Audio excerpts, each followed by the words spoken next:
आज 23 मई है। अगर 7 दिन के अंदर मेरी बहन को न्याय नहीं मिला तो मैं भी अपनी जान दे दूंगा। धमकी देते थे कि तुम्हारे भाई लोगों को मार डालेंगे, मम्मी पापा को मार डालेंगे।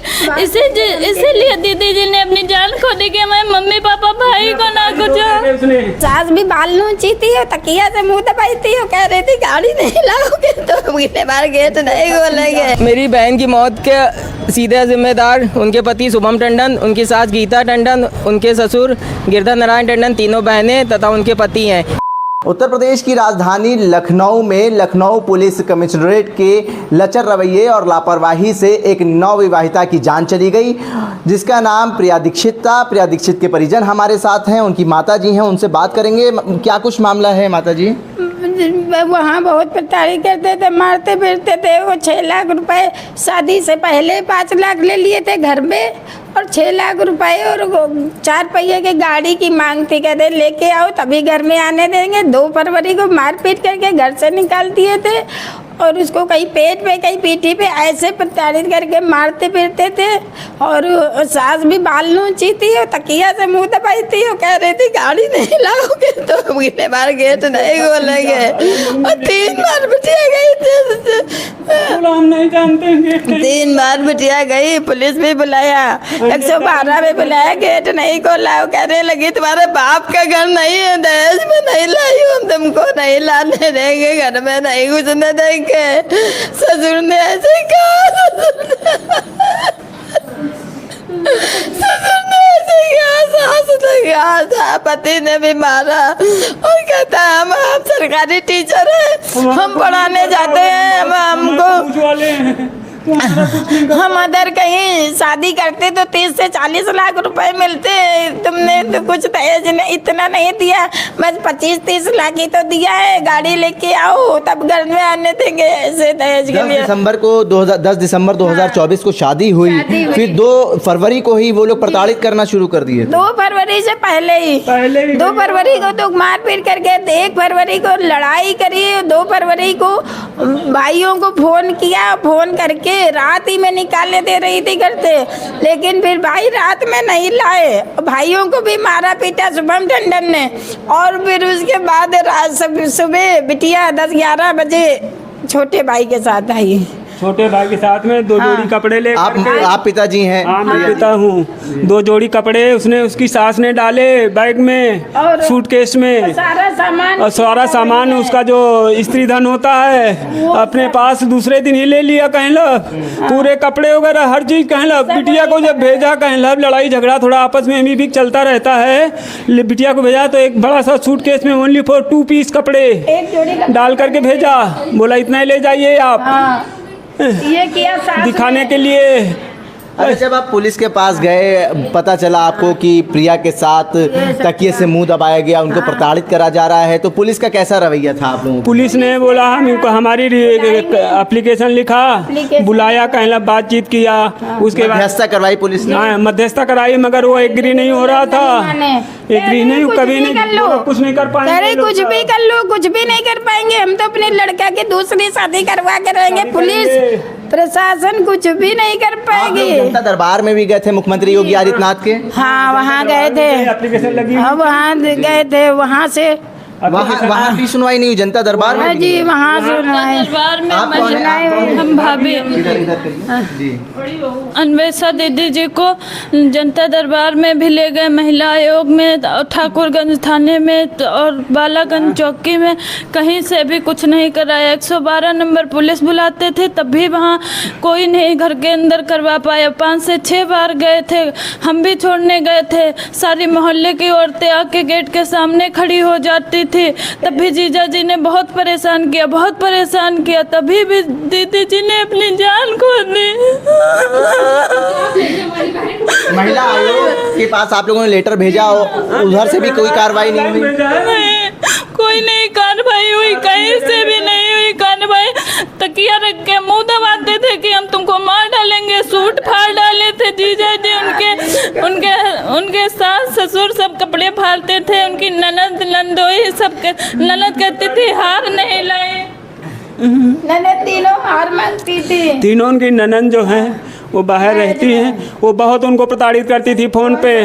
कि हमको ये सामान चाहिए, वो सामान चाहिए। अपने भाई को गलत मिसगाइड करती थी। मतलब ऐसा कोई बहन अपने भाई को कर सकती है आज की डेट में? चाहे गरीब आदमी हो चाहे अमीर आदमी हो, मैं ये पूछना चाहता हूँ। अभी 6 महीने भी पूरे नहीं हुए थे और इतना विवाद बढ़ गया, अब सुसाइड करना पड़ गया। प्रिया, मैं बताता हूँ, जब आदमी कहीं बिल्कुल आदमी परेशान हो जाता है, कोई उसकी सीमा नहीं रहती है। अभी हर एक आदमी की इच्छा होती है कि हमारा नया दंपति जीवन है, हम अच्छी लाइफ जैसे भी हैं, जिस लेवल पे हैं, अच्छी लाइफ जिए कहीं लब। मगर जब आप हमको रिस्पेक्ट नहीं दे रहे हो जिस लेवल को, मैं नहीं बोलता हूँ कि हाई फाई हो, कुछ भी हो, आप जिस कैटेगरी को उस कैटेगरी में एक दूसरे का सम्मान तो करना चाहिए। ये नहीं कि हमने जो आपको दिया है हड़प के रख लो, सब ऐसे करके उसके बाद में लात मार के बाहर निकाल दो। शादी के बाद शुरुआत में जब आप लोग जाते थे ससुराल प्रिया दीक्षित जी के, तो कैसा रवैया आप लोग के साथ? रवैया बहुत अच्छा है, आप भी देखोगे तो बोलेगे बहुत अच्छा रवैया है। मगर वो कहना जैसे असली चेहरा नकली चेहरा होता है ना, दिल के अंदर कोई आदमी नहीं पहचान सकता है। वो इतना स्वीट पहचान है, वो इतना स्वीट पहचान है। वो होली के बाद गए, होली के बाद हम लोग बात करने गए कि बिटिया को क्यों नहीं ले जाते। उनकी सास ने गेट नहीं खोला। और नहीं जानते हैं। हाँ, हम नहीं जानते हैं। सास ऐसे बोलेगी। मोहल्ला इकट्ठा करे, मोहल्ले में 8-10 गुंडे बुलवा लिए, हम लोग उनको गुंडों के बीच में घेर के बैठे। नहीं जाएगा, कौन जाएगा उसके साथ में? आज हमारी बहन के साथ में हुआ है, कल दूसरे भाई की बहन के साथ में होगा। अगर ऐसी आपत्ति है तो उसका भाई नहीं जाएगा, बाप नहीं जाएगा, तो कौन जाएगा? वो उसके गुंडे हो जाएंगे। लेकिन बड़ा सवाल सर यही खड़ा हो रहा है कि आप लोग मुख्यमंत्री योगी आदित्यनाथ के जनता दरबार में भी गए, महिला आयोग में भी शिकायत करी, पुलिस के पास भी गए, थाने ठाकुरगंज गए, आप लोगों ने कई तहरीरें दी और मध्यस्थता के बाद कोई नतीजा नहीं निकला। उसके बाद भी मतलब उन्होंने मेडिसिन के लिए भेजा था, आगे के लिए मीडिएशन कर जो ठाकुरगंज थाने के जब एसओ ने उसको जेल में बंद कर दिया, उसकी मम्मी को अंदर रखा। हम लोग उसने कुर्सी फेंकी, दीदी जी ने पैर छुए, कुर्सी फेंकी, हाथ उबाए, हम लोगों को ढकेला। तो फिर ये सचो ने कहा जाओ अपनी लड़की को रखो जाके, चाहे ताला तोड़ के रखो जाके, कैसे भी। तो उनके पापा अंदर थे, दीदी जी के ससुर अंदर थे। तो फिर गाली उली देने लगे। फिर बाद में उनके नंगोचा भी लगाया था और कहते धमकी देते थे कि तुम्हारे भाई लोगों को मार डालेंगे, मम्मी पापा को मार डालेंगे। इसीलिए दीदी जी ने अपनी जान खो दी कि मैं मम्मी पापा भाई को ना कुछ जान देती कि हमारे मम्मी पापा को, भाई को कुछ ना, भाई को मार पीट का आरोप लगाए। नाम है आपका? मेरा नाम पीयूष दीक्षित है।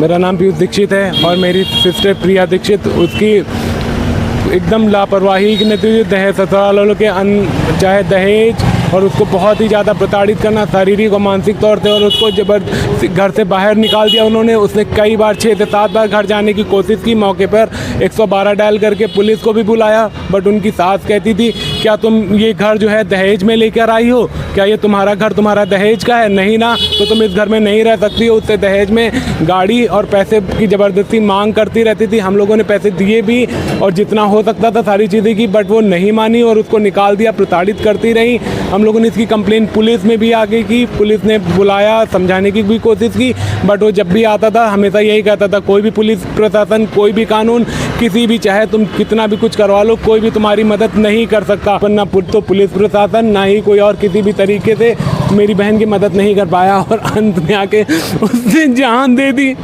पर फिर भी अभी तक उसको न्याय नहीं मिला। कल रात को उसने अपनी जान दी क्योंकि दहेज पैसा, ये दहेज लोभी ने उनकी जान ले ली। उसके पति शुभम टंडन, उसका ससुर गिरधर नारायण टंडन, उसकी सास गीता टंडन जबरदस्ती उससे पैसे मांगती रही पर उसकी जान ले ली। प्रिया दीक्षित ने जो सुसाइड नोट लिखा था उसमें ये भी लिखा था कि जो उनके हस्बैंड थे और उनके जो सास ससुर थे उन्होंने तकिए से उनका मुंह दबाने की और जान लेने की कोशिश भी करी थी। उसके बाद क्या पुलिस को कंप्लेन करी थी आप लोग? जी कंप्लेन की थी। उस कंप्लेन में हमने लोग साफ साफ लिखा भी था कि उस तकिए से दबा के उसके गला उसको घोट के उसको मारना चाहते, पर किसी तरीके से वो बच गई है।